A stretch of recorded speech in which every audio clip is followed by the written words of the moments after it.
Hello बच्चों, मैं आपका विज्ञान शिक्षक कमलेंद्र हूँ। आज हम लोग विज्ञान के 10वें अध्याय प्रकाश, परावर्तन तथा अपवर्तन के अंतर्गत किरण आरेखों का उपयोग करके गोलीय दर्पणों द्वारा बने प्रतिबिंबों के निरूपण के बारे में पढ़ेंगे।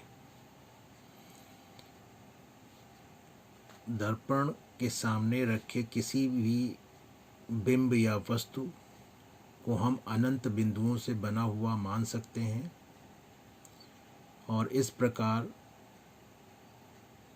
बिंब के प्रत्येक बिंदु को बिंदु बिंब भी कह सकते हैं। बिंदु बिंब के प्रतिबिंब के निर्धारण के लिए हमें कम से कम 2 किरणों की आवश्यकता होती है, जबकि प्रत्येक बिंदु बिंब से होकर असंख्य किरणें गुजरती हैं।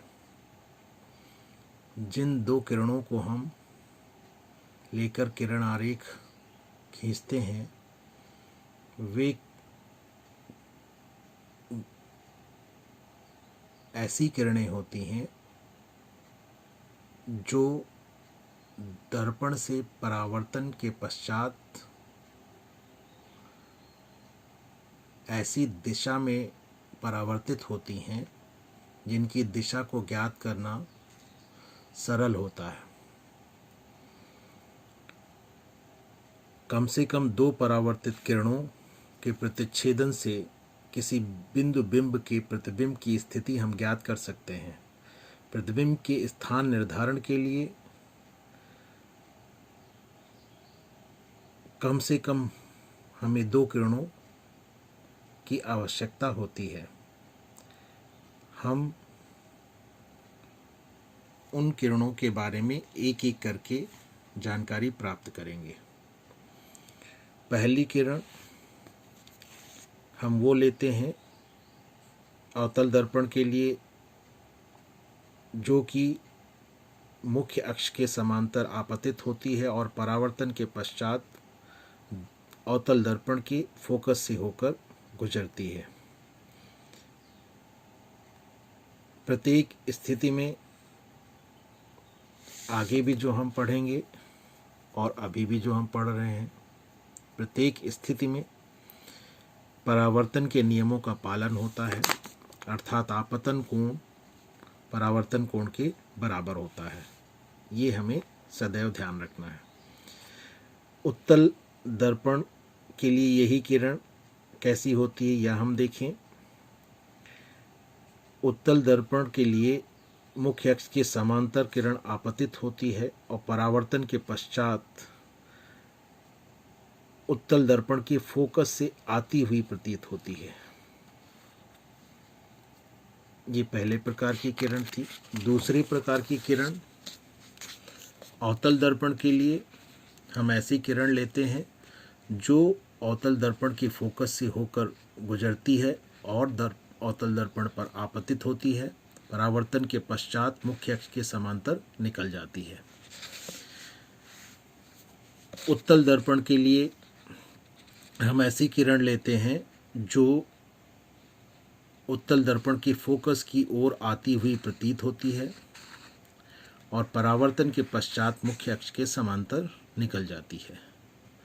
ये दूसरे प्रकार की किरण थी।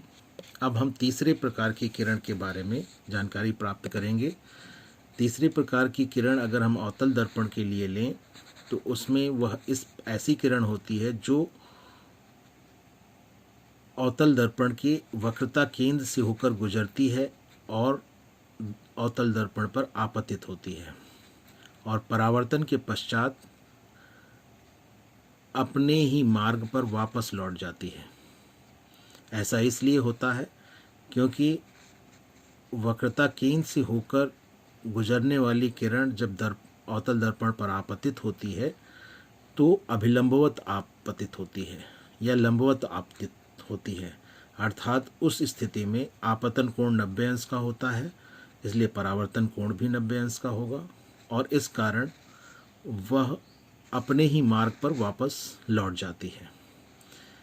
उत्तल दर्पण के लिए ये तीसरे प्रकार की जो किरण होगी वो कैसी होगी उसे देखते हैं।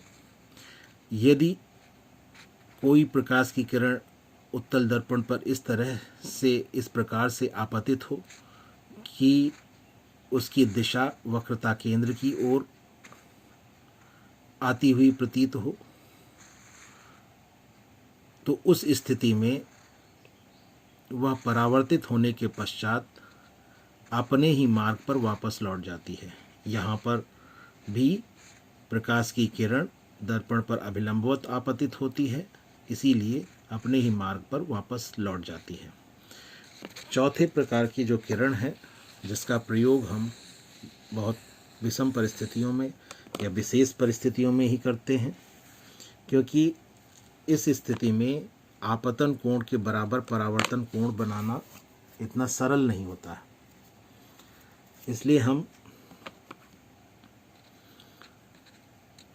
इसका विशेष परिस्थितियों में ही उपयोग करते हैं। इसमें हम देख रहे हैं कि आपतित किरण अवतल दर्पण की अगर हम बात करें तो आपतित किरण अवतल दर्पण के ध्रुव पर आपतित हो रही है और मुख्य अक्ष से तिर्यक या तिरछी दिशा में आपतित हो रही है और परावर्तन के पश्चात मुख्य अक्ष के तिर्यक ही निकल जाती है। तो इस प्रकार परावर्तन यहाँ पर भी जो होता है वो परावर्तन के नियम के अनुसार ही होता है। आपतन कोण और परावर्तन कोण आपस में बराबर होते हैं।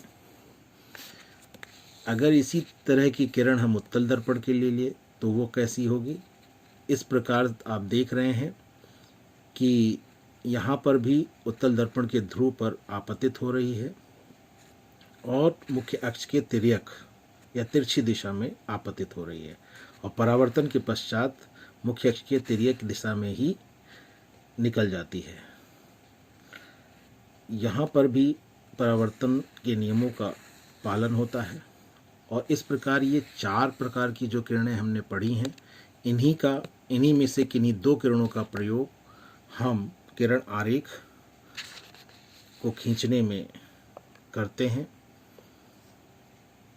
इस वीडियो में बस इतना ही, शेष अगले वीडियो में।